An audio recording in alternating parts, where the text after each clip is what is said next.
नमस्कार बंधुरा सन्तु एकाडेमी यूट्यूब चैनले तुम्हारे स्वागत। तो देखो आज के मॉडल क्वेश्चन पेपर আমরা 37 নিয়ে আলোচনা করব।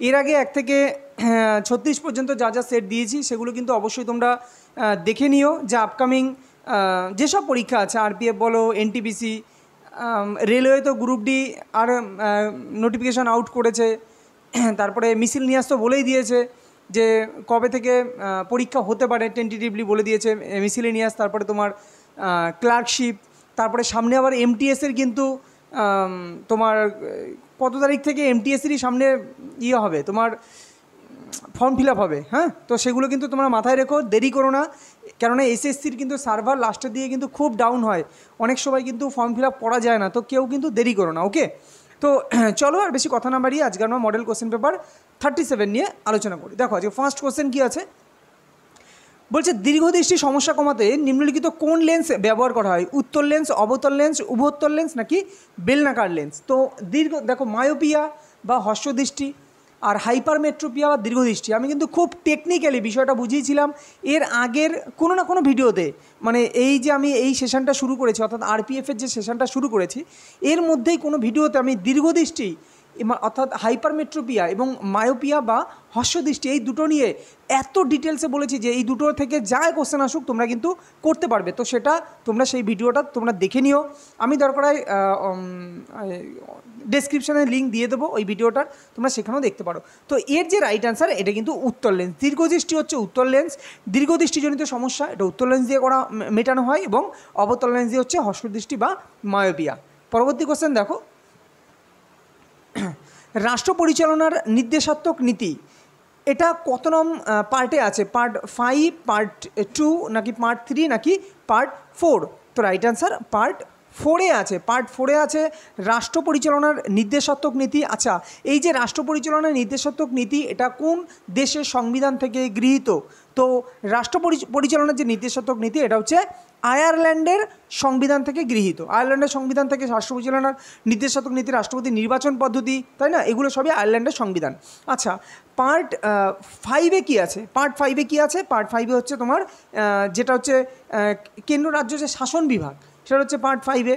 তারপরে হচ্ছে তোমার পার্ট 2-তে কী আছে? পার্ট 2-তে আছে নাগরিকত্ব, সিটিজেনশিপ অ্যামেন্ডমেন্ট বিল বা সিটিজেনশিপ কথা বলা আছে পার্ট 2-তে। পার্ট 3-তে কী আছে? মৌলিক অধিকার, তাই না? পার্ট 3-তে হচ্ছে মৌলিক অধিকার। এই মৌলিক অধিকার কোথা থেকে নেওয়া হয়েছে?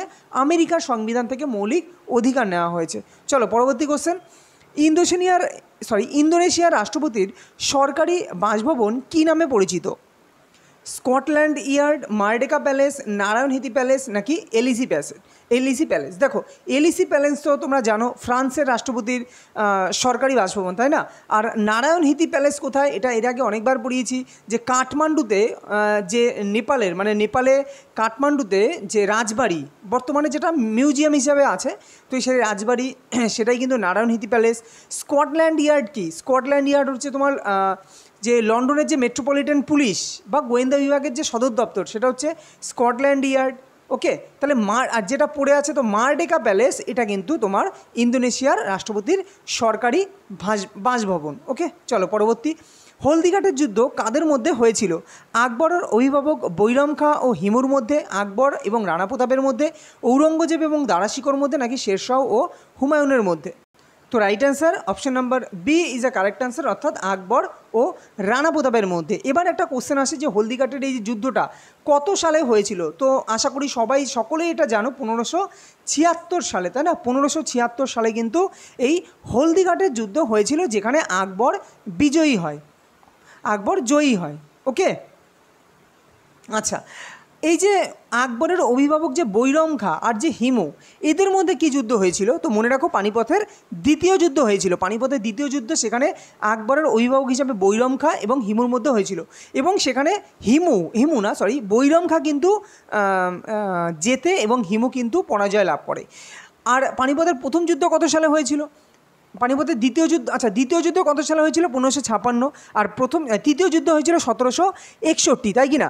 1761-তে তৃতীয় যুদ্ধ হয়েছিল, এবং প্রথম যুদ্ধ কত সালে হয়েছিল? 1526, যেখানে বাবর আর ইব্রাহিম লোদির মধ্যে হয়েছিল এবং বাবর জয়লাভ করেছিল। পরবর্তী কোশ্চেন দেখো, নিচের কোন গ্রহকে টেরিস্ট্রিশিয়াল প্ল্যানেট বলা হয়? দেখো, এটা যদি ইংলিশ না দিয়ে আমি বাংলায় দিতাম যে টেরিস্ট্রিশিয়াল প্ল্যানেট, এটা মানে কি?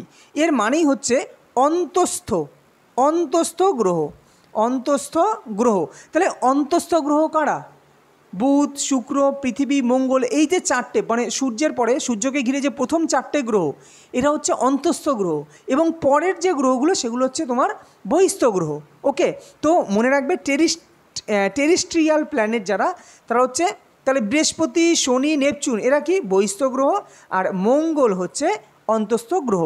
তো অন্তস্থ গ্রহ কোনগুলো? বুধ, শুক্র, পৃথিবী, মঙ্গল, এই যে চারটে গ্রহ সেটা অন্তস্থ, বাকি হচ্ছে বহিস্থ। আশা করি আর ভুলবে না। তো এদের কি বলা হয়? টেরিস্ট্রিশিয়াল প্ল্যানেট। পরবর্তী কোশ্চেন দেখো, জিব্রাল্টার প্রণালী কোন দুই দেশকে পৃথক করেছে? এশিয়া ও আফ্রিকা, ভারত ও শ্রীলঙ্কা, মালয়েশিয়া, সুমাত্রা, নাকি ইউরোপ ও আফ্রিকা? তো right answer option number D, অর্থাৎ ইউরোপ ও আফ্রিকাকে কিন্তু পৃথক করেছে কে? জিব্রাল্টার প্রণালী। যদি বলি এশিয়া ও আফ্রিকা, এশিয়া ও আফ্রিকাকে পৃথক করেছে কে? লোহিত সাগর। ক্লিয়ার? যদি ভারত ও শ্রীলঙ্কা সবাই যেন পক প্রণালী। মালয়েশিয়া ও সুমাত্রা, দেখো মালয়েশিয়া থেকেই নাম, মানে মনে এইভাবে টেকনিক্যালি মনে রাখতে হবে, মালয়েশিয়া তো মালাক্কা, তার মানে মালাক্কা প্রণালী হচ্ছে মালয়েশিয়া সুমাত্রাকে পৃথক করেছে। ইংলিশ চ্যানেল কাদের মধ্যে আছে? ইংল্যান্ড ও ফ্রান্স। তারপরে এরকম তো আরও আছে যেগুলো, লোহিত সাগর তো বললাম, এশিয়া আফ্রিকা। ওকে, তো চলো পরবর্তী কোশ্চেন। বৃষ্টির ফোঁটা বৃত্তাকার, অ্যাকচুয়ালি বৃত্তাকার বলতে কি বৃত্তাকার নয়, এটা অ্যাকচুয়ালি হওয়া উচিত গোলাকার। ওকে, তো বৃষ্টির ফোঁটা গোলাকার হওয়ার কারণ কি? সান্দ্রতা, অতিরিক্ত চাপ, পীড়ন, নাকি পৃষ্ঠটান? তো মনে রাখবে বৃষ্টির ফোঁটা গোলাকার হয় পৃষ্ঠটানের জন্য। ক্লিয়ার? এবার দেখো, একটা কোশ্চেন পরীক্ষায় দেয় যে যদি তোমার হচ্ছে ধরো কোনো জলে বাইরে থেকে আমি কোনো সার্ফ বা ডিটারজেন্ট যোগ করলাম, তাহলে পৃষ্ঠটানের কি পরিবর্তন হবে? তো মনে রাখবে যখন কোনো ডিটারজেন্ট জলের মধ্যে আমি যোগ করব, তখন পৃষ্ঠটান কিন্তু কমে যাবে। পরীক্ষা এই কোশ্চেনটা এর আগে বহুবার দিয়েছিল, তাই এটা জাস্ট পৃষ্ঠটান অনুযায়ী মনে আসলে আমি বলে দিলাম। ওকে, যে কোনো জলে যদি বাইরে থেকে কোনো অপদ্রব্য দেওয়া হয়, তাহলে পৃষ্ঠটান কমে যায়। ক্লিয়ার? আর পীড়ন জিনিসটা কি? পীড়ন হচ্ছে ঠিক কি বলবো, ধরো সাপোজ তুমি কোনো গার্ডারকে যদি টানো, ক্লিয়ার? তাহলে এই যে তুমি যে টানছো, তোমাকে একটা জোর প্রয়োগ করতে হচ্ছে। দ্যাট মিনস তুমি যেদিকে টানছো তার উপরের দিকে একটা বল প্রয়োগ হচ্ছে। এই যে পদার্থের দ্বারা এই যে বল প্রয়োগ হচ্ছে অপোজিট দিকে, এটাকেই বলা হয় পীড়ন। ক্লিয়ার? তো পীড়ন ব্যাপারটা বুঝলে। সান্দ্রতা কি? সান্দ্রতা তো বহুবার বলেছি, এই যে হোস পাইপ থেকে জল বেরিয়ে যাওয়া, অর্থাৎ কি বলো তো, এই যে ধরো মনে করো এটা হোস পাইপ, তো এইখান থেকে মনে করো জল আসছে, তো জল আসার সময় কি হয়? জল আসার সময় এখান থেকে ধরো জলের এই লেয়ারগুলো মানে এইখান থেকে বেরোবে, এইখান থেকে জলটা বেরোচ্ছে। ক্লিয়ার? তো নিয়ম হচ্ছে যে এই যে সেন্ট্রালের মানে পুরো হোস পাইপের জাস্ট 1 মিনিট, এইখান থেকে যখন হোস পাইপটায় যে জল বেরোচ্ছে, তো যত সেন্ট্রালে যাবে তত কি হয়, উপরিবর্তী লেয়ার মানে উপরে যে লেয়ারটাকে সে এই সেন্ট্রালের লেয়ার ও টানতে থাকে, আর সেন্ট্রালের লেয়ার উপরে যেতে চায়, অর্থাৎ নিচের লেয়ার উপরে যেতে চায়, উপরের লেয়ার কাছে আসতে চায়। তো এই ঘটনাটা কন্টিনিউয়াস ঘটতে থাকে। এই কারণে দেখবে হোস পাইপ যদি ফেলে দাও এবং ফোর্সে যদি জল আসে, তাহলে পাইপটা কেমন আঁকাবাঁকা হতে থাকে। আঁকাবাঁকা হওয়ার কারণেই সান্দ্রতা। পরীক্ষা আসে কিন্তু। তো হোস পাইপের জল থেকে বেরোনোর সময় পাইপটা আঁকাবাঁকা হতে দেখা যায়। এর কারণ কি? তো এর কারণ হচ্ছে সান্দ্রতা। ক্লিয়ার? পরবর্তী কোশ্চেন, কে কুনিক উপাধি গ্রহণ করেছিলেন? হর্ষবর্ধন, শশাঙ্ক, অজাতশত্রু, নাকি দ্বিতীয় চন্দ্রগুপ্ত? তো দেখো, দ্বিতীয় চন্দ্রগুপ্ত তো সরকারি উপাধি গ্রহণ করেছিলেন।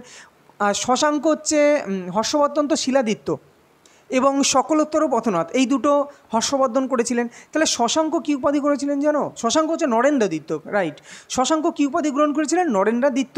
তাহলে পড়ে আছে কি? অজাতশত্রু, অর্থাৎ অজাতশত্রু কিন্তু এই কুনিক উপাধি গ্রহণ করেছিলেন।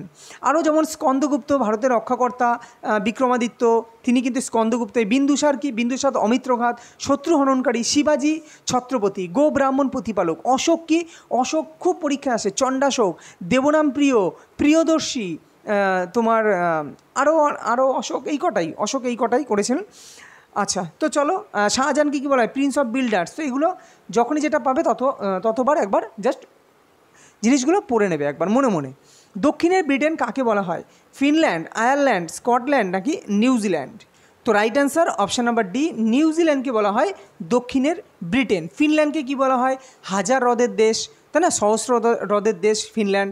আয়ারল্যান্ডের অ্যাবারদিন বলে একটা জায়গা আছে, আয়ারল্যান্ড বলছি কেন, এই তোমার স্কটল্যান্ডের অ্যাবারদিন বলে একটা জায়গা আছে, তাকে বলা হয় গ্রানাইট শহর, অর্থাৎ স্কটল্যান্ডকে বলা হয় গ্রানাইট শহর। স্কটল্যান্ডের অ্যাবারদিন নামক জায়গাটাকে বলা হয় গ্রানাইট শহর।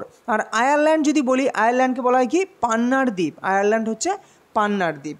চলো পরবর্তী কোশ্চেন। এছাড়াও আরও অনেক আছে। জাপানকে কী বলা হয়? উদীয়মান সূর্যের দেশ বা সোনালী পুষ্পের দেশও কিন্তু জাপানকে বলা হয়। নরওয়ে নিশীথ সূর্যের দেশ, লাসাকে বলা হয় নিষিদ্ধ নগরী, অস্ট্রেলিয়াকে সোনালী পশমের দেশ, এরকম প্রচুর আছে। তো এগুলো যত প্র্যাকটিস করবে তত মনে থাকবে। ভারতের পক্ষীমানব কাকে বলা হয়? জয়নুল আবেদিন, CN আন্নাদুরাই, সেলিম আলী, চাণক্য। তো রাইট অ্যান্সার তোমার সেলিম আলীকে বলা হয় ভারতের পক্ষীমানব। চলো পরবর্তী কোশ্চেন। দলত্যাগ বিরোধী বিধান বা আইন কত নং তপশিলের অন্তর্গত? সপ্তম, অষ্টম, নবম, দশম? Right answer option number D is a correct answer, অর্থাৎ দশম তপশিলে কিন্তু এই দলত্যাগ বিরোধী বিধান কিন্তু দেওয়া হয়েছে। যদি বলি সপ্তম তপশিল কী কারণে, দেখো অষ্টম তো তোমরা জানো, অষ্টম হচ্ছে তোমার সরকারি ভাষাসমূহ এখানে বলা হয়েছে অষ্টম তপশিলে। নবম তপশিলে কি বলা হয়েছে? আইন কানুনের বৈধতার কথা বলা হয়েছে। আর সপ্তম তপশিলে বলা হয়েছে তোমার কেন্দ্র তালিকা, রাজ্য তালিকা, মানে কনকারেন্ট লিস্টে যেটা কেন্দ্র তালিকা, রাজ্য তালিকা, যুগ্ম তালিকা, এটা হচ্ছে সপ্তম তপশিল। যদি বলি দশম তপশিল, দশম তো বললাম দলত্যাগ বিরোধী আইন। যদি বলি 11তম তপশিলে কি? পঞ্চায়েতি রাজের যে ক্ষমতা সেটা 11তম। আর 12তম তপশিলে আছে কি? নগরপালিকা, অর্থাৎ যে মিউনিসিপ্যালিটি বিভিন্ন কার্য ক্ষমতা বা এইসব কিন্তু নবম এই তোমার দ্বাদশ তপশিলে কিন্তু বলা হয়েছে। ওকে, চলো পরবর্তী কোশ্চেন। আড়াই দিনকা ঝোপড়া কে নির্মাণ করেন? ইলতুৎমিশ, কুতুবুদ্দিন আইবক, আকবর নাকি শাহজাহান? তো কুতুবুদ্দিন আইবক তিনি কিন্তু এই আড়াই দিনকা ঝোপড়া কিন্তু নির্মাণ করেন। এবং ইলতুৎমিশকে কী বলা হয়? ইলতুৎমিশ অ্যাকচুয়ালি কুতুবুদ্দিন আইবক কিন্তু তোমার কি যেন ওটা, কুতুব মিনার হচ্ছে কুতুবুদ্দিন আইবক শুরু করেন, কিন্তু শেষ করেন হচ্ছে ইলতুৎমিশ। চলো পরবর্তী কোশ্চেন। কোনো বস্তুর উপর তামার প্রলেপ দিতে তড়িৎ বিশ্লেষ্য রূপে কী পদার্থ ব্যবহার করা হয়? কপার সালফেট, যার সংকেত কি? CuSO4, কপার কার্বনেট, যার সংকেত CuCO3, কিউপ্রাস ক্লোরাইড, যার সংকেত হচ্ছে CuCl, এটা অনেকেই গন্ডগোল করে, CuCl, আর এটা কিউপ্রিক ক্লোরাইড হচ্ছে Cu2Cl2, ওকে, CuCl3, ওকে, কিউপ্রিক ক্লোরাইড। দেখো এবার আমাকে বলেছে এটা CuCl3 না, Cu2Cl2ই হবে। আচ্ছা জাস্ট ওয়ান মিনিট, সরি, এটা তোমার Cl2 হবে। ওকে, দেখো এটা হয় CuCl, এটা কিন্তু পরীক্ষায় এরকম টাইপের কোশ্চেন আসতে পারে। আমি এর জন্য সংকেতগুলো বলতে থাকি যে কিউপ্রাস ক্লোরাইড যদি হয় তাহলে CuCl হবে, আর কিউপ্রিক ক্লোরাইড যদি হয় তাহলে CuCl2 হবে। কেন এখানে ভুল করলাম? দেখো অনেকে মনে করে যে কিউপ্রিক মানে 3 হয় কি না, সেটা না। ইক আর আঁশ ব্যাপারটা হয়, আঁশ হয় কম সংখ্যক যোজ্যতা আর ইক হয় বেশি সংখ্যক যোজ্যতা। তো মানে কপারের 2 ধরনের যোজ্যতা হয়, একটা হচ্ছে +1, একটা হচ্ছে +2। তাহলে কোনটা কম? 1 কম, এই কারণে CuCl, আর এরপরে বেশি যেটা 2, তো এই কারণে হয় এটা CuCl2, ওকে, কিউপ্রিক ক্লোরাইড। এবার কোশ্চেন হচ্ছে কোনো বস্তুর উপর তামার প্রলেপ দিতে তড়িৎ বিশ্লেষ্য রূপে কী ব্যবহার করা হয়? তো এটা কিন্তু মনে রাখতে হবে, তড়িৎ বিশ্লেষ্য রূপে কিন্তু কপার সালফেট ব্যবহার করা হয়। এবং এই তড়িৎ বিশ্লেষ্যের থেকে কিন্তু অনেক ভালো ভালো কোশ্চেন আসে। আমি আবার যখন কোনো একটা ভিডিও দেব তখন সেখানে আরও ডিটেলসে আমি আলোচনা করে দেবো। পৃথিবী যখন সূর্য ও চন্দ্রের মাঝে অবস্থান করে তাকে কি বলে? বলছে সূর্য, মনে করে এটা সূর্য, ওকে, পৃথিবী এইখানে, আর পৃথিবী বলছে সূর্য আর চন্দ্রের মাঝে, এটা হচ্ছে চন্দ্র, মুন, এটা হচ্ছে আর্থ, আর এটা হচ্ছে সান। তো পৃথিবী যখন সূর্য আর চন্দ্রের মাঝখানে অবস্থান করে তখন তাকে কি বলা হয়? দেখো এটা খুব সহজে অনেকে হয়তো ভুলে যাও, যে আবার হয়তো মনেও আছে সবার, কিন্তু অনেকে আছে ভুলেও যাও যে কে কখন কোথায় অবস্থান করলে কি হবে। দেখো খুব সহজ ব্যাপার। পৃথিবী যদি অ্যাকচুয়ালি আগে ভালো করে বোঝো বিষয়টা, যে আমরা এই যে পৃথিবী আলোকিত হয় বা চাঁদ আলোকিত হয় কার ফলে? চাঁদের নিজস্ব কোনো আলো আছে কি? বা পৃথিবীর নিজস্ব কোনো আলো আছে? তা তো নেই, সবাই সূর্যের আলোয় আলোকিত হয়, এটা আশা করি সবাই জানো অবশ্যই। তাহলে এবার দেখো, যদি আর্থ মিডিলে চলে আসে তাহলে ছায়াটা কার উপর পড়বে? চাঁদের উপর। তাহলে চাঁদের উপর ছায়া পড়বে, কেননা যেহেতু পৃথিবী মাঝে চলে এসছে, তাই তখন সেটাকে বলা হয় চন্দ্রগ্রহণ। তো ব্যাপারটা বুঝলে তো যে কখন চন্দ্রগ্রহণ হয়? খুবই সহজ ব্যাপার, কোনো মানে ভুলে যাওয়ার কোনো কেসই নেই। যখন পৃথিবী মাঝে চলে আসছে, তার মানে এইখানে তো এই আলোটা তো এইখানে আটকে যাচ্ছে, তাহলে চাঁদ তো আলো পাচ্ছে না, তাহলে তখন সেটাকে বলে চন্দ্রগ্রহণ। এবার ব্যাপারটা এই ঘুরতে ঘুরতে পৃথিবী যখন এই ঘুরতে ঘুরতে ঘুরতে ঘুরতে চাঁদ যখন এইখানে চলে আসে, অর্থাৎ চাঁদ যদি এখন মুন যদি মাঝে হয় আর পৃথিবী যদি পরে হয়, তাহলে মুন থাকার ফলে পৃথিবীর উপর আলোটা পড়বে না। ক্লিয়ার? পৃথিবীর উপর আলোটা পড়বে না, তাই তখন ব্যাপারটা বলা হয়, এই কথাটা বলা হয় যেটা হচ্ছে, অর্থাৎ চাঁদ যদি সূর্য আর পৃথিবীর মাঝে থাকে চাঁদ, তখন সেটাকে বলা হয় সূর্যগ্রহণ। অ্যাকচুয়ালি পৃথিবী গ্রহণ তো বলতে পারে না, তখন সেটাকে বলা হয় সূর্যগ্রহণ। আশা করি সূর্যগ্রহণ এবং চন্দ্রগ্রহণ বিষয়টা তোমরা আর ভুলবে না। সূর্যগ্রহণ হয় পৃথিবী মাঝে থাকলে, সূর্যগ্রহণ হয় তোমার চাঁদ মাঝে থাকলে। ব্যাপারটা একটু টেকনিক্যালি পড়ো, দেখবে আর ভুলবে না। ওকে, তো চলো পরের কোশ্চেন দেখো, কততম সংবিধান সংশোধনের মাধ্যমে সংবিধানের মৌলিক কর্তব্য যুক্ত করা হয়েছে? দেখো, সংবিধান যখন তৈরি হয়েছিল, অর্থাৎ কার্যকর হয়েছিল, সংবিধান কার্যকর হয়েছিল কত সালে? পরীক্ষায় কিন্তু আসে 1950 সালের 26শে জানুয়ারি কিন্তু সংবিধান কার্যকর হয়। কিন্তু 1949 সালের 26শে নভেম্বর কিন্তু সংবিধান গণপরিষদে গৃহীত হয়। পরীক্ষায়, যে কোনো পরীক্ষায়, যারা বিএডে পরীক্ষা দিচ্ছ বা এসএসসি, ধরো বিহার টেট পরীক্ষা দেবে, তাদেরও এইসব কোশ্চেন আসবে কিন্তু। কেননা বিহার টেটে, একটু বলে রাখি, অনেকেই হয়তো আমার ভিডিও দেখো যারা বিহার টেট দেবে সামনে, তো বিহার টেটে তো তোমাদের মেন্স যেটা মানে প্রিলির পরে যে মেন্সটা হবে, সেখানে তো জিকে আছে, ধরো সেখানে মডার্ন হিস্ট্রিটা বেশি আছে অবশ্যই ইতিহাসের ক্ষেত্রে, কিন্তু ভূগোলের ক্ষেত্রে সেরকমভাবে কিছু বলেনি। তো ভূগোল, জিওগ্রাফি, হিস্ট্রি, হ্যাঁ, তারপরে ইংলিশ আছে, তারপরে আর কি আছে, পলিটি খুব কম আছে, সায়েন্স আছে, তো এগুলো তো তাদের ক্ষেত্রেও লাগবে।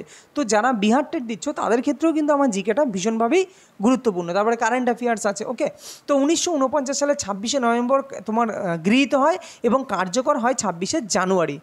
ক্লিয়ার? আচ্ছা, তখন কিন্তু এই মৌলিক কর্তব্য রাশিটি ছিল না, কিন্তু 42তম সংবিধান সংশোধনের মাধ্যমে, যেটা কত সালে হয়েছিল 42তম সংবিধান সংশোধন? 1976 সালে।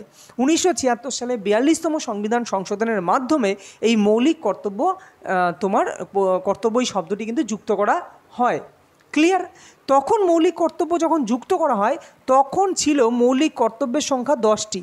দেখো, যা থেকে কোশ্চেন আমি সমস্ত কিছু তোমাদের সবসময় বলতে থাকি, 10টা মৌলিক কর্তব্য ছিল। কিন্তু বর্তমানে যদি বলা হয় বর্তমানে মৌলিক কর্তব্যের সংখ্যা কত, তখন কিন্তু অ্যান্সার হবে 11টি। কেননা 86তম সংবিধান সংশোধনীর মাধ্যমে যে 6 থেকে 14 বছর, যে 14 বছর বয়সী সমস্ত শিশুদের শিক্ষার অধিকার, মানে শিক্ষা দেওয়াটা, এটা পিতামাতার মৌলিক কর্তব্য, এটাও কিন্তু এই মৌলিক কর্তব্যের মধ্যে ঢুকিয়ে দেওয়া হয়েছে, মানে এন্টার করা হয়েছে। ক্লিয়ার? তো এখন বর্তমানে মৌলিক কর্তব্যের সংখ্যা কিন্তু 11টা। চলো পরবর্তী কোশ্চেন, কাকে অর্থনীতির জনক বলা হয়? Aristophanes, Lavoisier, Geoffrey Chaucer, Adam Smith. তো right answer option number D, Adam স্মিথকে কিন্তু বলা হয় কি অর্থনীতির জনক। ল্যাভোইশিয়ার কি? ল্যাভোইশিয়ার জানো, কেমিস্ট্রির অর্থাৎ রসায়নের জনক বলা হয় ল্যাভোইশিয়ার। পরবর্তী কোশ্চেন, নলবন পক্ষী অরণ্য কোথায় অবস্থিত? উড়িষ্যা, কেরল, গুজরাট, বিহার। তো right answer option number A, উড়িষ্যাতে কিন্তু এই নলবন পক্ষী অভয়ারণ্য কিন্তু উড়িষ্যায় অবস্থিত। উড়িষ্যা আর একটা খুব গুরুত্বপূর্ণ অভয়ারণ্য, তোমার যেটা ভিতরকণিকা অভয়ারণ্য, উড়িষ্যাতে অবস্থিত। তারপরে আরও আছে, যাই হোক।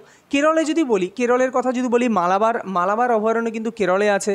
তারপরে গুজরাট যদি বলি, ভালভাডোর অভয়ারণ্য খুব আসে পরীক্ষায়, এগুলো একটু আনকমন, তো এগুলো দিতে পারে। ভালভাডোর অভয়ারণ্য কোথায় অবস্থিত? বিহারে যদি বলি, বিহারে কি আছে? বিহারে তোমার গৌতম বুদ্ধ অভয়ারণ্য, এটা বিহারে আছে, গৌতম বুদ্ধ অভয়ারণ্য বিহারে তোমার। আচ্ছা, অভয়ারণ্য তো এটা বিহারে বললাম, আবার বিহারে তোমার বাল্মীকি জাতীয় উদ্যানও কিন্তু বিহারে আছে। ওকে, বিহারে বাল্মীকি জাতীয় উদ্যান। তারপর বনবিহার এটা অভয়ারণ্য নাকি না, বন বিহার তো অন্য জায়গায়। বিহারে রাজগীর একটা, তোমার রাজগীর অভয়ারণ্য একটা আছে, কেননা ওইখানে তোমার হয় কি বলে, সাফারি হয় রাজগীরে, ঠিক আছে। তো যাই হোক, তো চলো পরবর্তী question. National institute of Rural Development কোথায় অবস্থিত? হায়দ্রাবাদ, ভোপাল, গোয়ালিয়র নাকি Mysore? Right answer option number A is a correct answer, অর্থাৎ হায়দ্রাবাদে কিন্তু এই ন্যাশনাল ইনস্টিটিউট অফ রুরাল ডেভেলপমেন্টটি অবস্থিত। যদি বলি ভোপাল, ভোপালে কি আছে? Indian Institute of Soil Science. তো খুব দেয় এটা যে মৃত্তিকা গবেষণাগার কেন্দ্র কোথায় আছে? তো এটা হচ্ছে ভোপালে। গোয়ালিয়রে কি আছে? গোয়ালিয়র হচ্ছে Indian Institute of tourism and travel management, tourism এবং ট্রাভেল ম্যানেজমেন্ট আছে হচ্ছে গোয়ালিয়র, গোয়ালিয়রে আছে। তারপরে তোমার মহীশূরে আছে, মহীশূরে হচ্ছে ইন্ডিয়ান ল্যাঙ্গুয়েজ যে সেন্টার, ইন্ডিয়ান ল্যাঙ্গুয়েজ ভাষার যে সেন্টার, সেটা হচ্ছে মহীশূরে আছে। পরবর্তী কোশ্চেন, নিম্নের কোন আইন অনুসারে বাংলার গভর্নর জেনারেল ভারতের গভর্নর জেনারেলে পরিণত হন? তো ভীষণ গুরুত্বপূর্ণ, হিস্ট্রির একটা চরম গুরুত্বপূর্ণ কোশ্চেন। বাংলার গভর্নর জেনারেল সে ভারতের গভর্নর জেনারেলে পরিণত হয় কোন অ্যাক্ট অনুসারে? বলছে চার্টার অ্যাক্ট 1793 নাকি 1813 নাকি 1833 নাকি 1853? এই প্রত্যেকটা অ্যাক্ট সম্বন্ধে একটু তোমাদের বলি, তোমরা বুঝে নাও, দেখবে আর কখনো ভুলবে না। দেখো অ্যান্সারটা আগে আমি তোমাদের দিয়ে দিলাম, যেটা হচ্ছে চার্টার অ্যাক্ট 1833। এই সময় মানে এই আইন অনুসারে তোমার বাংলার গভর্নর জেনারেল এই পদটা বেড়ে হয় ভারতের গভর্নর জেনারেল। ক্লিয়ার? আচ্ছা, প্রথম হচ্ছে চার্টার অ্যাক্ট 1793। তো এইখানে দেখ, প্রথমে তো রেগুলেটিং আইন তোমরা জানো, রেগুলেটিং অ্যাক্ট 1773 হয়। পিটের ভারত শাসন আইন যেটা প্রথম হয় 1784, সেইখানে তোমার বোর্ড অফ কন্ট্রোল গঠিত হয় 6 জন সদস্যকে নিয়ে। এবার চলে আসে 1793। এই কটা, এই 1793, 1813 এই কটা কিন্তু খুব পরীক্ষায় আসে। তো 1793 কী হয়? 1793 প্রথম ব্রিটিশ পার্লামেন্ট, মানে এই আইনের মাধ্যমে ব্রিটিশ পার্লামেন্ট 20 বছরের জন্য ইস্ট ইন্ডিয়া কোম্পানিকে বাণিজ্যের সুযোগ দেয়। এটা কিন্তু রেলে, এইখান থেকে কোশ্চেন প্রত্যেকটা সেটে হয়, এই সেটে দিক, মানে সকালের সেটে না দিলে দুপুরের সেটে দিয়েছে, দুপুরের সেটে না দিয়ে বিকালের সেটে দিয়েছে। রেলের পরীক্ষা 3টে করে সেট হয়, তোমরা জানো, 3টে করে ধাপে পরীক্ষা হয়। তো প্রতিদিনই কোনো না কোনো সেটে এই টাইপের কোশ্চেন একটা দিয়েছে। তো এই কারণে ডিটেলস একটু বলি। চার্টার অ্যাক্ট 1793 কী হয়? প্রথমে কি হয় যে ব্রিটিশ গভর্নমেন্ট ইস্ট ইন্ডিয়া কোম্পানিকে 20 বছরের জন্য বাণিজ্যের জন্য তাকে সেটা করে, আইন পাস করে, 20 বছর তুমি বাণিজ্য করতে পারবে। ক্লিয়ার? তারপরে 1813 কী হয়? খুব পরপর জিনিসগুলো মনে থাকবে। 1813 কী হয়? সেই সময় ইয়েটাকে তারা 20 বছর আরও বাড়িয়ে নেয়, কিন্তু সেটা 20 বছর বাণিজ্য তো করতেই পারবে, তার সাথে 20 বছরের ভারত শাসনের অধিকার পায়। অ্যাকচুয়ালি 20 বছর ভারত শাসনের অধিকার পায়, সেটা হচ্ছে তোমার চার্টার অ্যাক্ট 1813। 1833 কী হয়? এবার 1833 হয় বাংলার গভর্নর জেনারেল, সেই পদটা ভারতের গভর্নর জেনারেল পদে উন্নীত হয়। আর 1853 কী হয়? আইসিএস, মানে এই যে আইসিএস, আগে আইসিএস পরীক্ষা কারা দিত? আইসিএস পরীক্ষা শুধুমাত্র তাদের জন্য, মানে ব্রিটিশ গভর্নমেন্ট বা ওদের জন্যই ছিল, কিন্তু এটা অবাধ প্রতিযোগিতামূলক পরীক্ষার মাধ্যমে আইসিএসদের নিয়োগের কথা বলা হয়। ক্লিয়ার? তো 1853। তো এই কটা অ্যাক্ট কিন্তু তোমরা ভালো করে পড়বে। আচ্ছা, একটা জিনিস তোমায় বললাম, যেটা কোশ্চেন করছি, যেটা হচ্ছে বাংলার প্রথম গভর্নর জেনারেল কে ছিলেন? বাংলার প্রথম গভর্নর জেনারেল কে ছিলেন? পরবর্তী কোশ্চেন, এটা কমেন্টে তোমরা জানিও। প্রথম কোন প্রতিবন্ধী মহিলা মাউন্ট এভারেস্ট জয় করেছিলেন?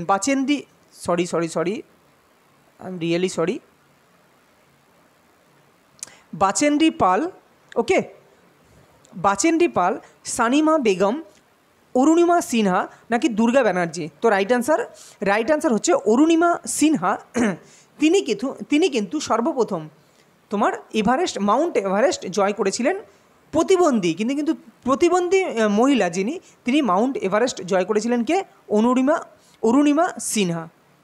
চলো, বড় ইমামবাড়া কোথায় অবস্থিত? আগ্রা, লখনৌ, পাটনা নাকি এলাহাবাদ? তো রাইট অ্যান্সার লখনৌতে, উত্তরপ্রদেশের লখনৌতে কিন্তু এই বড় ইমামবাড়া অবস্থিত। পরবর্তী কোশ্চেন, রাষ্ট্রপতি নির্বাচন পদ্ধতি কত নং ধারায় বর্ণিত আছে? 58, 54, 55 নাকি 60? দেখো, এখন কিন্তু বর্তমানে পলিটির কোশ্চেন কিন্তু অনেক গভীরের কোশ্চেন হয়।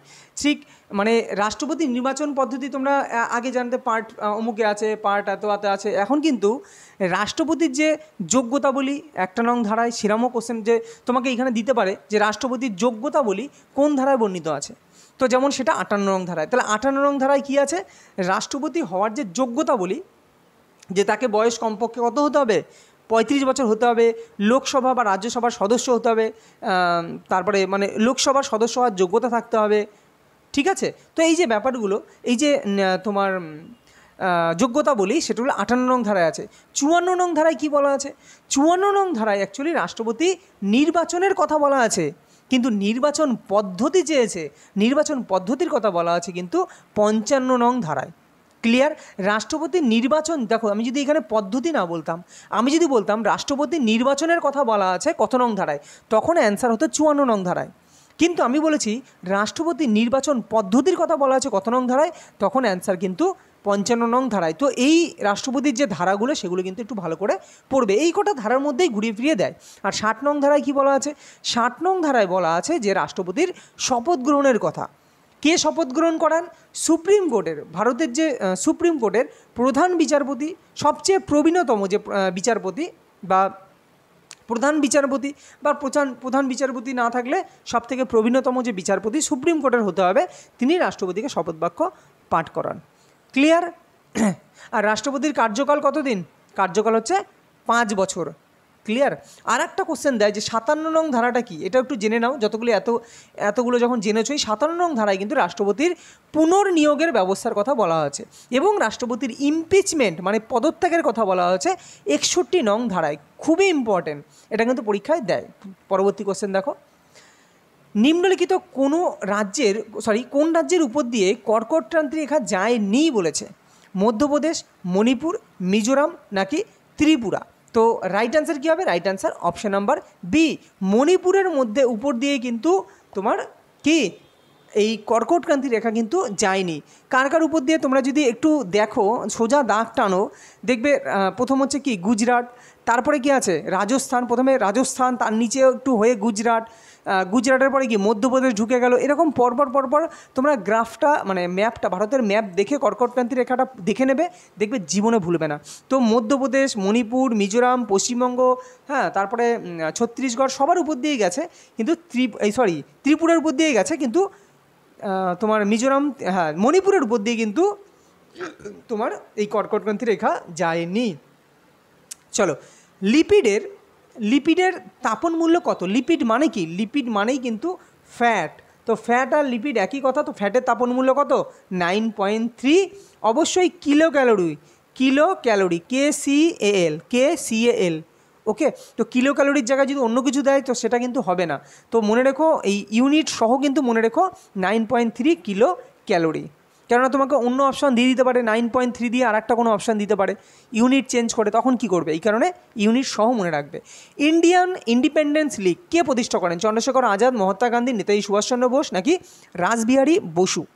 তো রাইট অ্যান্সার রাসবিহারী বসু কিন্তু ইন্ডিয়ান ইন্ডিপেন্ডেন্স লীগ প্রতিষ্ঠা করেন। ওকে, মহাত্মা গান্ধী তিনি কি প্রতিষ্ঠা করেন, হরিজন সেবক সংঘ, তাই না, ফরওয়ার্ড ব্লককে প্রতিষ্ঠা করেন। নেতাজি সুভাষচন্দ্র বোস, তারপরে তোমার আজাদিন বাহিনীকে প্রতিষ্ঠা করেন নেতাজি সুভাষচন্দ্র বোস। ওকে, তো এইগুলো কিন্তু সবসময় মনে রাখবে।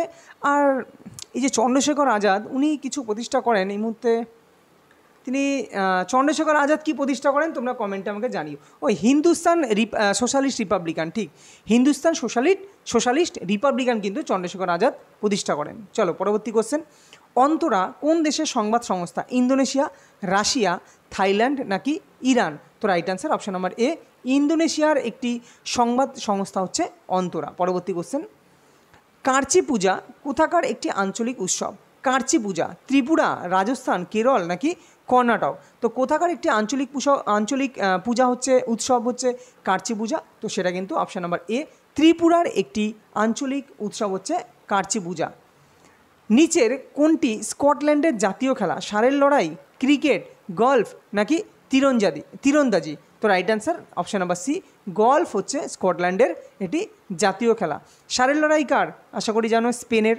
প্রধানমন্ত্রী হতে গেলে ন্যূনতম কত বয়স হতে হবে, 30, 35, 25 নাকি 32। তো প্রধানমন্ত্রী হতে গেলে ন্যূনতম বয়স কিন্তু 25 বছর হতে হবে।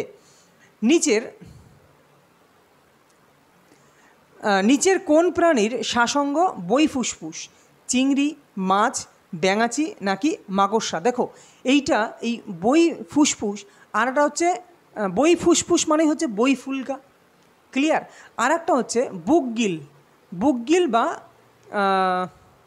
একটা নাম আছে, তোমাদের এইটুকু একটা জিনিস বলে দিই আমি এখানে, সরি বুকগিল না, বই ফুসফুস মানে হচ্ছে বুকলাং, ক্লিয়ার।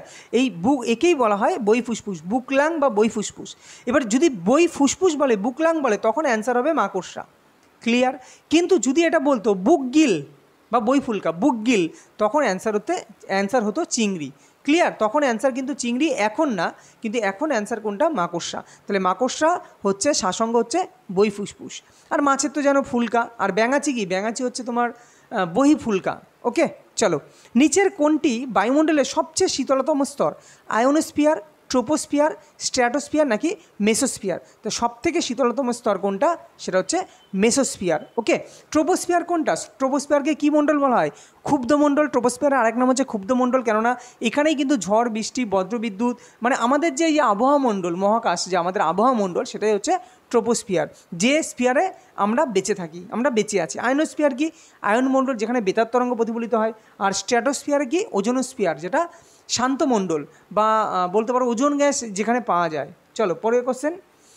নকআউট শব্দটি কোন খেলায় প্রচলিত? টেনিস, ফুটবল, বাস্কেটবল নাকি বক্সিং? তো right answer option number D, boxing খেলায় কিন্তু এই নকআউট শব্দটি কিন্তু প্রচলিত। কোন দেশে প্রথম শীতকালীন অলিম্পিক অনুষ্ঠিত হয়? ফ্রান্স, সুইজারল্যান্ড, আমেরিকা নাকি চীন? তো মনে রাখবে, শীতকালীন অলিম্পিক কিন্তু প্রথম শুরু হয় হচ্ছে ফ্রান্সে। ওকে, ফ্রান্সে কিন্তু প্রথম শীতকালীন অলিম্পিক শুরু হয়। নেক্সট, কোন নদীর তীরে লখনৌ শহরটি অবস্থিত? যমুনা, সরয়ু, গঙ্গা নাকি গোমতী? তো right answer option number D, Gomti নদীর তীরে কিন্তু এই লখনৌ শহর কিন্তু অবস্থিত। এবং এই যে যমুনা বলো, সরয়ু বলো, তারপরে গোমতী, তারপরে গঙ্গা, হ্যাঁ এই গঙ্গা বলছে না, গঙ্গা তো তোমার উত্তরাখণ্ডে আছে, তাও যেগুলো বললাম, হ্যাঁ, তো সেইগুলো কিন্তু সবই উত্তরপ্রদেশে আছে। আচ্ছা, গঙ্গা তো উত্তরপ্রদেশের উপর দিয়েও গেছে, গঙ্গা যমুনা দোয়াব যেটা বলা হয়, হ্যাঁ, সেখানে উত্তরপ্রদেশও আছে। তো যাই হোক, পশ্চিমবঙ্গ, উত্তরপ্রদেশ, এর উপর দিয়ে উত্তরাখণ্ড, তারপর তোমার উত্তরপ্রদেশ, তারপর পশ্চিমবঙ্গ, এর উপর দিয়ে গঙ্গা শেষে বাংলাদেশের মধ্য দিয়ে পদ্মা নামে সেই বঙ্গোপসাগরে পড়েছে, তাই কি না? তো এই যে যমুনা নদীর তীরে উত্তরপ্রদেশের কোন শহর অবস্থিত? হচ্ছে যমুনা, মথুরা, মনে রাখবে, যমুনা হচ্ছে মথুরা। গঙ্গা নদীর তীরে কোন শহর অবস্থিত? কানপুর, বারাণসী, হ্যাঁ, এগুলো হচ্ছে গঙ্গা নদীর তীরে অবস্থিত। গোমতী নদীর তীরে তো বললামই, লখনৌ। এবং যমুনা নদীর তীরে কিন্তু মথুরার সাথে সাথে আগ্রাও কিন্তু যমুনা নদীর তীরে অবস্থিত, এইগুলো কিন্তু মনে রাখবে। আর সরয়ূ নদীর তীরে কিন্তু অযোধ্যা অবস্থিত, সরয়ূ নদীর তীরে কিন্তু অযোধ্যা, আমাদের অযোধ্যা হচ্ছে সরয়ূ নদীর তীরে। পরবর্তী কোশ্চেন, কার সময়ে সাম্প্রদায়িক বাটোয়ারা নীতি ঘোষিত হয়? Lord Linlithgow, Lord Willingdon, Lord Irwin নাকি লর্ড রিডিং? তো right answer option number B, অর্থাৎ লর্ড উইলিংডন এর সময় কিন্তু সাম্প্রদায়িক বাটোয়ারা নীতি ঘোষিত হয়। পরবর্তী কোশ্চেন, নিম্নের কোন ট্রফি ক্রিকেটের সঙ্গে যুক্ত নয়?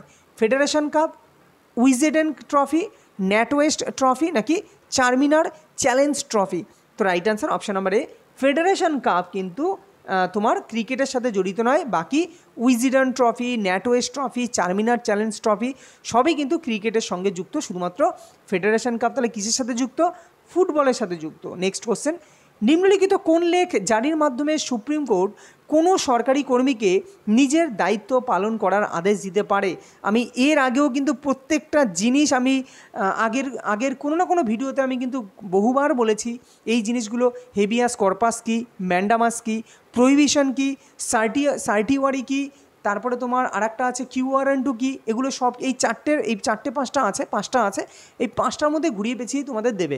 তো সেই পাঁচটা ভালো করে দেখে নিও, বা আমার পুরনো ভিডিও দেখো, তোমরা পেয়ে যাবে। ওকে, তো এইটা যেটা হচ্ছে কোনো সরকারি কর্মীকে নিজের দায়িত্ব পালন করার আদেশ দিতে পারে, এটা কিন্তু অপশান নাম্বার বি, ম্যান্ডামাস প্রয়োগ করে। ওকে, ম্যান্ডামাস। পরবর্তী কোশ্চেন, বিশ্ব হেপাটাইটিস দিবস কোন দিনটি পালন করা হয়? 11ই জুলাই, 28শে জুলাই? 11ই জুলাই তো পপুলেশন ডে, জানোই। 25শে এপ্রিল ম্যালেরিয়া দিন, ম্যালেরিয়া দিবস, তাহলে 28শে জুলাই পড়ে আছে, 28শে সেপ্টেম্বর পড়ে আছে, তাহলে রাইট অ্যান্সার কী হবে? অপশান নাম্বার বি, 28শে জুলাই কিন্তু বিশ্ব হেপাটাইটিস দিবস হিসাবে পালন করা হয়।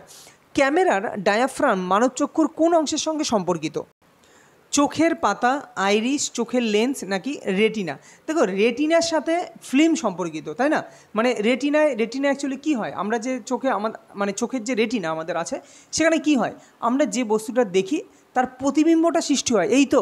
তাহলে সেরকমভাবে ক্যামেরা দিয়ে যে ছবিটা তোলা হয় সেই ফিল্মে যে জিনিসটা তৈরি হয় সেটাই রেটিনার সঙ্গে সম্পর্কিত। তার মানে রেটিনার সঙ্গে সম্পর্কিত হচ্ছে ফিল্ম, কেননা ফিল্মে গিয়ে আমার ছবিটা প্রতিবিম্বটা তৈরি হয়। ওকে, চোখের লেন্সের সাথে তো ক্যামেরার লেন্স জড়িত। চোখের পাতার সাথে পিউপিল, চোখের পাতা হচ্ছে শাটারও বলতে পারো, বা তোমার যেটা হচ্ছে চোখের পাতা পিউপিল, যেটা চোখের পাতা বা অ্যাপারেচার ছিদ্র, যেটা মানে যেখান দিয়ে আলো ঢোকে, তো সেটা চোখের পাতা অ্যাকচুয়ালি চোখের পাতা হবে শাটারের সাথেই। কেন আমাদের চোখের যে পাতাটা যখন কোনো বস্তু ঢুকতে চায় তখন আমরা কী করি, শাটারটাকে বন্ধ করি। সেরকমভাবে ক্যামেরারও শাটার বন্ধ হয়ে যাবে যদি উল্টোবার মানে ছবি ঠিকঠাক না তোলা হয়, বা শাটার বলতে পারে, যাই হোক বুঝে নাও ব্যাপারটা। তো আর আইরিস হচ্ছে মানবচক্ষুর ডায়াফ্রাম, তো ডায়াফ্রামের সাথে জড়িত হচ্ছে আইরিস। ক্লিয়ার?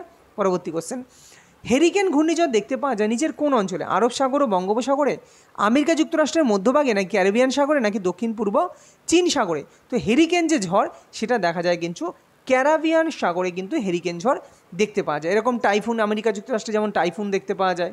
চলো, কত সালে ললিত কলা একাডেমি স্থাপিত হয়? 1955, 1953, 1956 নাকি 1954? তো right answer option number D, 1954 সালে কিন্তু ললিত কলা একাডেমি স্থাপিত হয়। আচ্ছা তোমরা বলো তো, সাহিত্য একাডেমি পুরস্কার সেটা আলাদা ব্যাপার, আমি বলতে চাইছি সাহিত্য একাডেমি এটা স্থাপিত হয় কত সালে? এটা তোমাকে কমেন্টে আমাকে জানিও। World life fund for nature এর সদর দপ্তর কোথায়? গ্ল্যান্ড, প্যারিস, লন্ডন নাকি জিদ্দা? তো ওয়ার্ল্ড WWF মানে যেটা হচ্ছে world life fund for nature, তো এর সদর দপ্তর কোথায়? এর সদর দপ্তর কিন্তু গ্ল্যান্ডে অবস্থিত। গ্ল্যান্ডে কিন্তু world wild fund for nature আছে, এর সদর দপ্তর অবস্থিত। নিচের কোনটি পশ্চিম বাহিনী নদী? পশ্চিম বাহিনী নদী মানে কি?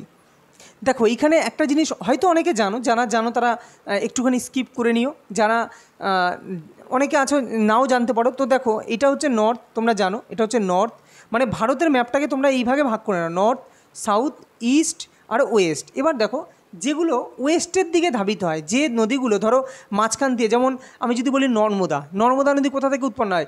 মধ্যপ্রদেশের অমরকণ্টক, ওইখান থেকে উৎপন্ন হয়েছে। তো ওটা মিডিল থেকে উৎপন্ন হয়ে এই ওয়েস্টের দিকে এসছে। তাহলে যেগুলো ওয়েস্টের দিকে আসবে সেগুলোকে বলে ওয়েস্ট মানে পশ্চিম বাহিনী নদী। যেগুলো ইস্টের দিকে যাবে সেগুলো হচ্ছে পূর্ব বাহিনী নদী। যেমন ইস্টের দিকে কোনগুলো? ইস্টের দিকে যায় হচ্ছে তোমার মহানদী, গোদাবরী, কৃষ্ণা, কাবেরী, এগুলো সবই তোমার হচ্ছে পূর্ব বাহিনী নদী। দেখো খুব সহজেই মনে রাখা যায়, মহানদী সেও সেই বঙ্গোপসাগরে গিয়ে পতিত হবে, কেননা পূর্ব দিকে কী আছে দেখো, পূর্ব দিকে ডান দিকে নিচের দিকে বঙ্গোপসাগর, আর বাঁ দিকে হচ্ছে তোমার হচ্ছে আরব সাগর, তাই কি না? বাঁ দিকে আরব সাগর। তাহলে ডান দিকে যেগুলো যাচ্ছে সেগুলো হচ্ছে তোমার মানে যেগুলো নর্থের দিকে এই ইস্টের দিকে যাচ্ছে সেগুলো হচ্ছে পূর্ব বাহিনী নদী। কারা? মহানদী, গোদাবরী, কৃষ্ণা, কাবেরী, এগুলো হচ্ছে সব বঙ্গোপসাগরে গিয়ে তোমার পতিত হবে। আর পশ্চিম বাহিনী নদী কারা? তাহলে দেখো মহানদী এখান থেকেই হয়ে যাচ্ছে, মহানদী, গোদাবরী, কৃষ্ণা মানে কাবেরী, এই তিনটে হচ্ছে কি পূর্ব বাহিনী নদী। তাহলে সবরমতী যেটা হচ্ছে সেটা হচ্ছে পশ্চিম বাহিনী নদী। পশ্চিম বাহিনী নদী কারা আছে? নর্মদা আছে, এইমাত্র বললাম, তাপ্তি আছে, সবরমতী আছে, মাহি আছে, নুলি আছে, এই নুলি বলছি কেন, লুনি আছে। ক্লিয়ার? এগুলো হচ্ছে পশ্চিম বাহিনী নদী। আর উত্তর ভারতের কিছু নদী যেমন গঙ্গা, যেগুলো উত্তর দিকে আছে, উত্তর ভারতে কি উত্তরাখণ্ড থেকে তৈরি হয়েছে গোমুখ গুহা উত্তরাখণ্ডের, তার মানে কি গঙ্গা, তারপরে ব্রহ্মপুত্র, যমুনা, সিন্ধু। দেখো যমুনা কিন্তু আবার কোথায় পতিত হয় বলো তো? যমুনা কিন্তু গঙ্গার সঙ্গে মিলিত হয়। ক্লিয়ার? যমুনা গঙ্গার সাথে মিলিত হয়। এগুলো কিন্তু এই জিনিসগুলো একটু ম্যাপের আকারে পড়বে, দেখবে সব মনে থাকবে। কোন সালে সম্পত্তির অধিকারকে মৌলিক অধিকার থেকে বাদ দেওয়া হয়? 1974, 1976, 1978, 1988।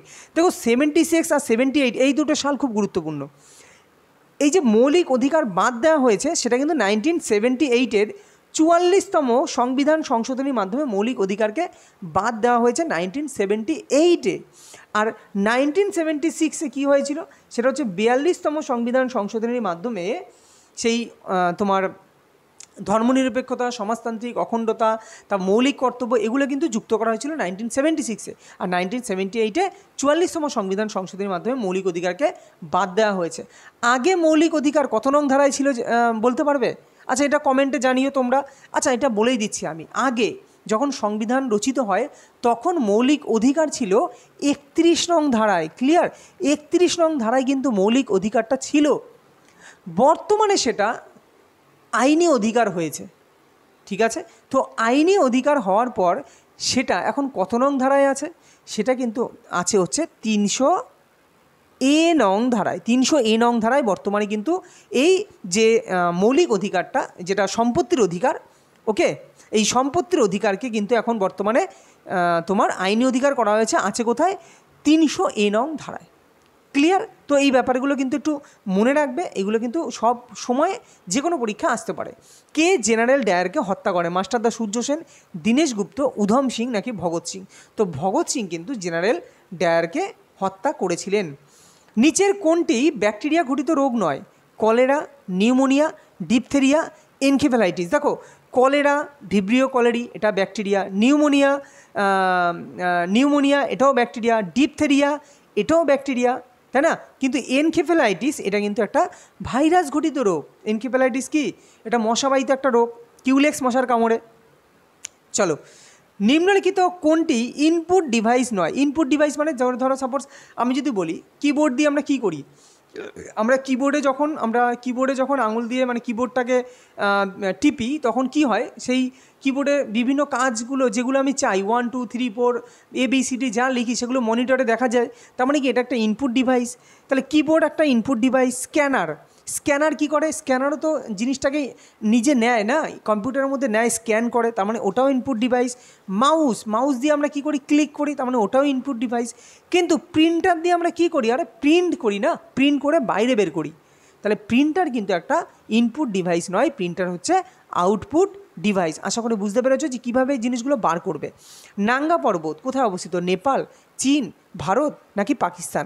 তো নাঙ্গা পর্বত কিন্তু পাকিস্তানে অবস্থিত। যেমন পাকিস্তান এখন পরিস্থিতি খুব খারাপ, দ্যাট মিনস আমরা পরিস্থিতি এখন খারাপ হয়ে গেলে হিন্দিতে কী বলি? নাঙ্গা হয়ে যায়গা সব কুছ। তো নাঙ্গা পর্বত কোথায় অবস্থিত? জাস্ট মজা, জাস্ট মনে রাখার জন্য। তো নাঙ্গা পর্বত অবস্থিত কিন্তু পাকিস্তানে। পরবর্তী কোশ্চেন, কত সালে নাথুরাম গডসে দ্বারা গান্ধীজিকে হত্যা করা হয়? মানে নাথুরাম গডসে গান্ধীজিকে হত্যা করেছিল। ভীষণ গুরুত্বপূর্ণ একটা কোশ্চেন, এটা কিন্তু আসে এর আগে এনটিপিসি, রেলওয়ে বলো, অনেকবার পরীক্ষায় কিন্তু বারবার রিপিট হয়েছিল। তো 1948-এর 29শে জানুয়ারি। দেখো, শুধু এই সালটা পরে মনে রাখো, কিন্তু তারিখটা একটু মনে রাখো, তারিখটা কিন্তু খুব গুরুত্বপূর্ণ। সাল একই দেয়, আগেরবারও দিয়েছিল, সাল একটাই দেয়, কিন্তু তারিখটা একটু মনে রাখো। 30শে জানুয়ারি কিন্তু মৃত্যু হয়েছিল, মানে হত্যা করা হয়েছিল। তাহলে 30 দুটো অপশনে আছে, এইখানেও আছে। এবার মনে রেখো, দেখো হত্যা করা হয়েছিল ভারত স্বাধীনের পরের বছর। তাহলে ভারত স্বাধীন হয়েছিল কবে? 1947 সালে। তাহলে তার পরের বছর মানে 1948। তাহলে 1948 এটা তো মনেই থাকবে, কেননা ভারত স্বাধীন হওয়ার পরের বছর 1947-এ ভারত স্বাধীন হয়। 1948-এ নাথুরাম গডসে দ্বারা গান্ধীজি হত্যা করা হয়। ক্লিয়ার? তাহলে 1948 সালে 30শে জানুয়ারি কিন্তু এই গান্ধীজিকে হত্যা করা হয়েছিল। পরবর্তী কোশ্চেন, নিম্নের কোন কেন্দ্রশাসিত অঞ্চলটি মাদ্রাজ হাইকোর্টের আওতায় পড়ে? পুদুচেরি, দমন ও দিউ, নাকি লাক্ষাদ্বীপ, নাকি আন্দামান নিকোবর দ্বীপপুঞ্জ? তো right answer option number A is a correct answer, অর্থাৎ পুদুচেরি কিন্তু তোমার মাদ্রাজ হাইকোর্টের আওতায় কিন্তু পড়ে। আন্দামান নিকোবর দ্বীপপুঞ্জ কি পশ্চিমবঙ্গের আওতায় পড়ে? ওকে, লাক্ষাদ্বীপ হচ্ছে কেরল হাইকোর্টের আওতায় পড়ে লাক্ষাদ্বীপ, আর দমন ও দিউ এটা হচ্ছে বোম্বে হাইকোর্টের আওতায় পড়ে। তবে দমন দিউ এখন কিন্তু দমন দিউ আর তোমার দুটোকে মার্চ করে দিয়েছে, দমন দিউ আর দাদরানগর হাভেলি। এদের কিন্তু এখন তোমার রাজধানী কি? সিলভাসা বা সেলভাসা। তো ওটা একটু দেখে নিও তোমরা, আপডেটেড থেকো। ওকে, তো এই হচ্ছে আজকের যে 37 যে আমাদের জিকে সেট, তো সেটা আজকে এখানেই শেষ হলো। যদি ভালো লাগে তোমরা লাইক করো, শেয়ার করো, একটু বেশি বেশি করে দেখো, একটু লাইক করো। যদি ভালো লাগে তো লাইকটা করো, লাইক খুব কম পাই। যাই হোক, কমেন্ট করো, আর ভালো লাগলে চ্যানেলটিকে সাবস্ক্রাইব করতে পারো। আর দেখা হবে পরবর্তী কোনো ভিডিওতে। ততক্ষণ ভালো থেকো, সুস্থ থেকো। আর দেখো, পিডিএফ কিন্তু আমি দিয়ে দিই, টেলিগ্রাম চ্যানেলে কিন্তু পিডিএফ দেওয়া থাকে, তো সেখান থেকে পিডিএফ তোমরা সংগ্রহ করে নিতে পারো।